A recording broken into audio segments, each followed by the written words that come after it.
The more, the merrier ang tugon ng AFP kung pahiramin ito ng isa pang missile system mula sa Amerika na kayang tumarget sa bahagi ng China. Pero may paglilinaw ang militar sa paggagamitan niyan.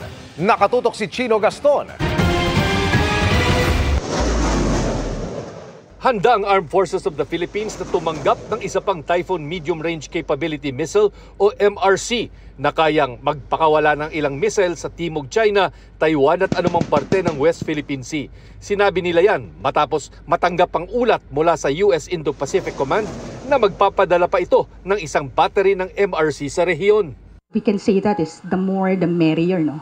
So the more assets that we have, the more also that we are able to train more personnel on our part.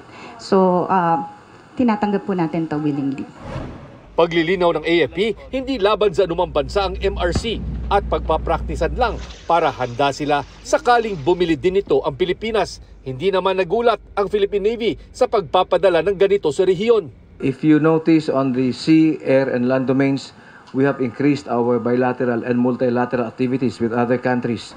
Wala pang tugon ng China tungkol dito, pero tinawag nitong panguudyok ng gulo ang naunang MRC sa Pilipinas na ginamit sa isang military exercise at nasa isa pang di inilalantad na lokasyon sa Luzon.